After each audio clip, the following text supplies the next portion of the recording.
Okay, so in this presentation, I'm going to tell you why you need to return to your childlike state, why you need to become like a child again. And this is not only just going to free you from your suffering, it's not only going to free you from your built up artificial personality from years and years of conditioning and doing shit that you don't want to do and the habits that you adopted just because you want to please other people, just because you want to fit into societal norms. But I believe that returning to your childlike state, becoming like a child again, is the secret, the real secret, the real way, in my humble opinion, to unlock the fountain of youth or unlock a limitless amount of energy. Okay, so without further ado, let's get into it, shall we? So, the suffering, the heaviness, the exhaustion you feel, it's not actually you. This happens because we are living from a false, conditioned personality. And so we came into this life with our pure essence. We came into this life, our mind was a blank slate, like I've talked about in the rewiring videos. We were essentially free and we lived from our soul. And that's why, as a child, we had no worries. We were so curious about everything. As we get older, we have learned to push down our essence and we have adopted a personality. The definition of personality is the set of unique and relatively stable patterns of thought, emotion, and behavior that define an individual and their distinctive way of experiencing and interacting with the world. And as we grew up, we developed our personality based around three basic needs. And this is coming from psychologist Carol Dweck. She said we developed our personality based on the need to predict our world, the need to build competence to act on our world, and because we are social beings, the need for acceptance from others. And now we have gotten to a point in our adult lives that most of what we think, probably the majority of it, most of what we think, what we do, what we say, and what we believe does not originate from our essence. It does not originate from within us. It is influenced by our parents, our friends, society, media. And because we are not operating from ourselves, we are not operating from our soul, we are operating from our lower selves. We are operating to please someone or something outside of ourselves. We have honestly lost our true freedom. We have become a fraction of ourselves. And now, don't get me wrong, though, the personality is vital for operating in our world. Like, we need an identity. We do need some level of ego, or else we couldn't organize anything. We couldn't make sense of anything, and we couldn't set goals and push towards anything. We do need to have some kind of identity. The problem is that our identity is complete BS. It is fake. So we have to let go of our false identity, our false personality, and we have to develop our own versus it being developed for us out of fear, out of the need to please others, out of all these lower emotions. Our essence, our soul, you could call it our higher self. It is limitless. It is spontaneous. It is not overthink. It is present. It is authentic. The problem is, though, we might not even know what authentic really is. We might not have any idea of what our true authenticity is because we have been acting from not ourselves. So, how could we know what is really true to us? I'm going to talk about as we get through this presentation how to find our true selves. From our essence comes true intuition. And the essence ain't worried about nothing, it ain't worried about any of this BS. The essence does not suffer because our suffering is created from how we're viewing the world, how we are interpreting the world. The essence is unbiased, it's just existing. If we are fully present, there's no room for suffering there. And of course, a lot of us are probably carrying trauma from our childhood. And a lot of adults, they could be,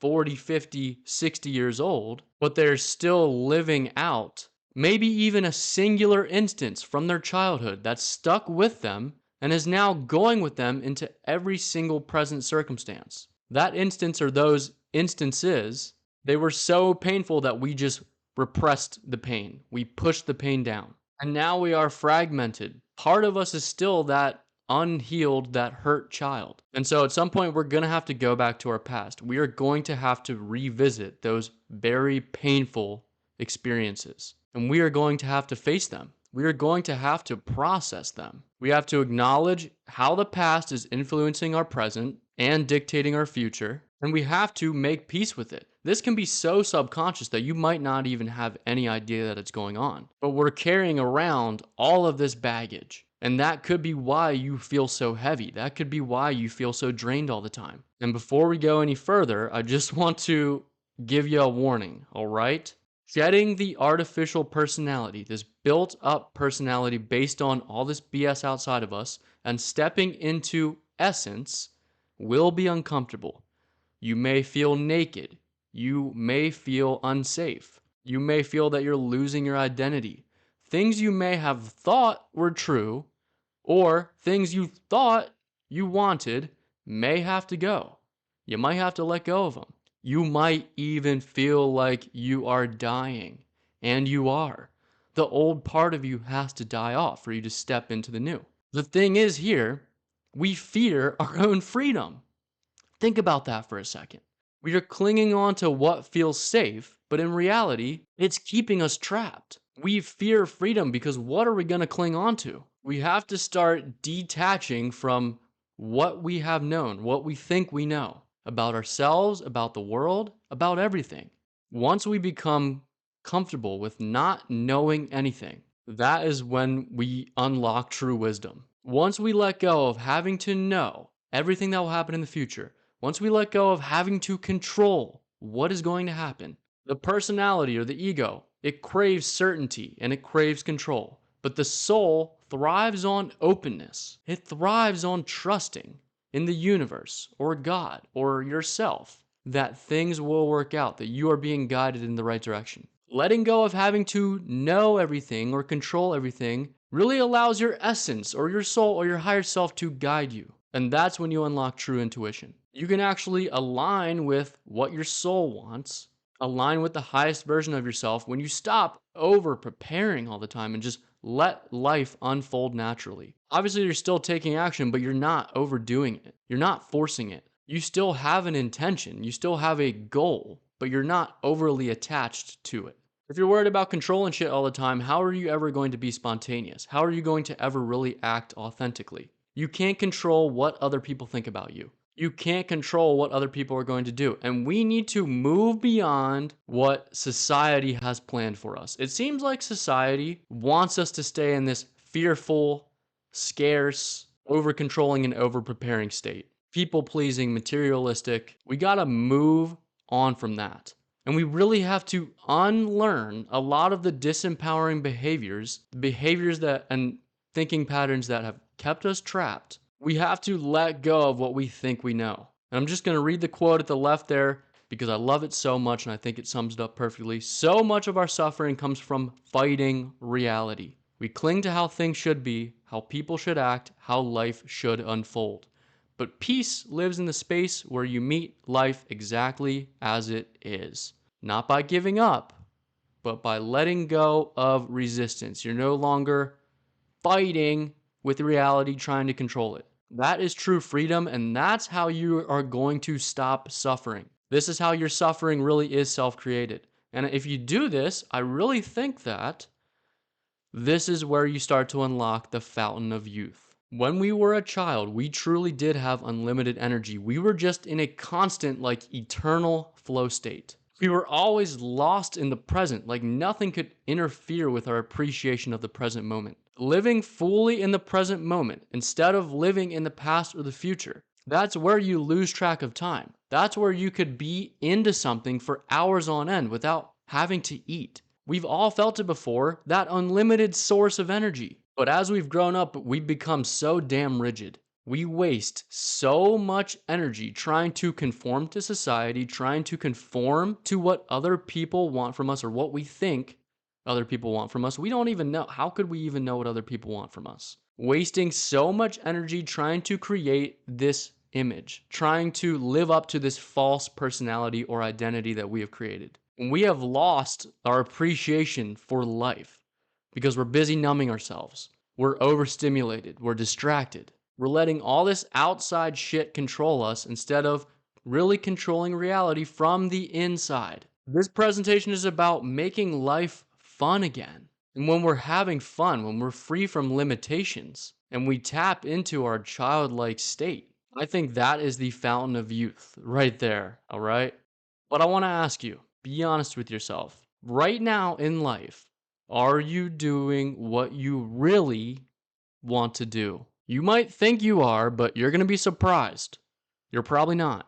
Here's a little exercise, all right? I want you to take note of everything you do during a day. And I just want you to observe how many things are mechanically done to satisfy others, to not get judged, to fulfill societal expectations. How many things have you actually done that have not been influenced by some outside source? What are things you truly do because you want to do them that way, or you want to do them at that exact time and place? What are things that you do that you're not actually forced to do? You're going to start to observe how often you are acting because you feel forced, because you feel like you should. And each time this happens, you strain your energy because of you're just really adding fuel to the fire. You are creating division within yourself because you want to live from your essence, but you're busy upholding this personality that really at a subconscious level you don't give a shit about. And you're fueling the inner war. You're killing off some of your essence every time you do this. How many times a day do you say or think, I should do this right now? I should eat now. I must do this. Or I feel this way, but I shouldn't. Who the hell's determining that? Who's dictating that? Someone or something outside of yourself. What we really think is us making decisions. What we really think is us being autonomous and free is just our false personality that we have internalized or inherited from expectations that are not ours. The I we think is us is not actually us. So this is what I want you to do as you're going about your day to start to break that outdated identity and start to really find your essence. So notice, anytime you say, I am, anytime you have an I am thought, just pause for a second. And I want you to rephrase that. Instead of identifying with it, turn it into an object. Disassociate from it. So instead of saying, I am angry, just say, this is anger. Instead of saying, I am leaving, say, here is leaving. This is leaving. And I want you to look at what you're telling yourself objectively. And you can start to play with it a little bit. Play with your desires and you'll find out if they're really yours or not. And start to analyze what you call good and bad. Good and bad is like the number one learned label that we have picked up from childhood. How we are judging our life is because of how we were conditioned. That is not our true essence. Our essence is unbiased. And I really want you to start questioning the I. Who is the I speaking right now? Is it conditioning or is it our soul? And you will start to separate learned behaviors from your true essence, acting from your higher self. And you'll begin to start to identify what you really want, and you'll free yourself from that external conditioning. Start to listen to what your heart is telling you. When you're faced with a decision, does your heart feel good about making it? Do you feel expansive? Or does the decision feel constrictive? Maybe it might feel a little scary. That's not always bad though. Maybe you're nervous to really step into your potential. Like these are things you have to start analyzing. And in fact, we're really going to start to detach from all of this because we are not our body. We are not our thoughts. We are not our emotions. But we are the one controlling our body. We are the one controlling our mind. We are our soul. By the way, this meditation and this whole presentation was inspired by, again, this amazing freaking book, Getting There Without Drugs by Burl Payne.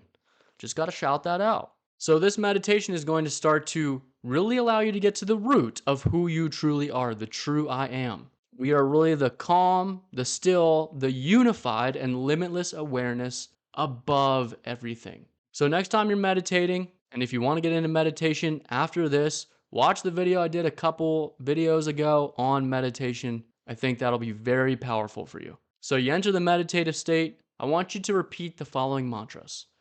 I am not my physical body, but that which uses it. I am not my emotions, but that which controls them. I am not my mental images, but that which creates them. We are going to start to detach from everything that is not us, that we are identifying with, but is not really our soul. And in addition to this, we have to start detaching from especially our negative thoughts. By now, you got to know that we are not our thoughts, we are the observer of our thoughts, and therefore we can control them. We can get to a level where we control what we think, and then our life starts to change accordingly. We are only getting back what we are putting out. We are only getting a reflection of how we see the world, and we can change how we see the world. If we can do that, why would we choose to be limited? Why would we adopt or succumb to a limited perspective when you could just start to condition yourself that you are limitless? The issue is, as soon as a negative thought pops into our head, we identify with it right away. We can stop it in its tracks. So a thought arises in our mind, we become attached to the thought. The thought starts to define the way you see and interact with the world, and then it becomes a part of our identity. I know it might be hard for you to not believe those negative thoughts because you're holding on to an identity that you don't have to hold on to anymore. And maybe you'll have to take a little bit of action to push against that negative or limiting thought or that fear, to start to build a little confidence, to break the cycle. And I didn't include it in this presentation, but this is all about stimulus and response. We are not just automatically reacting to the stimulus that we have, reacting to that thought. We are taking a pause and choosing, as a free, sovereign being that is not being controlled by our mind, we are choosing our response to the thought. So we can choose not to give it power. We can choose not to feed into it. And I'm not saying you can stop negative thoughts altogether, although you can greatly decrease them. I still have negative thoughts, for sure, but I no longer entertain them. I know my mind is really just trying to keep me safe. It's trying to keep me in a box of what I know. But how am I ever going to grow in that box? How am I ever going to evolve? How am I ever going to accomplish my goals? So I notice what's going on in my head. I breathe a little bit. I return my focus back to the present moment and I act while living fully in the now. And that is the most spontaneous version of myself. That is the most raw, authentic version of myself. And I can actually hear myself speak. I can actually hear my heart. I can hear my intuition. And that's when you transcend the war within yourself. That's when you go from being split to unified, right? And so as we realize we're creating our fears, our anxieties, our limitations, and we actively rewire ourselves and free ourselves, we become like a child again. We unlock the fountain of youth and limitless energy, and we no longer suffer. Isn't that the goal here? We just gotta get out of our own way a little bit. All right, so hopefully that helped. Again, thank you for the support.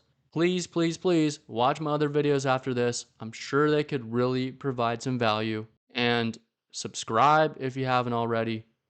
We'll see ya.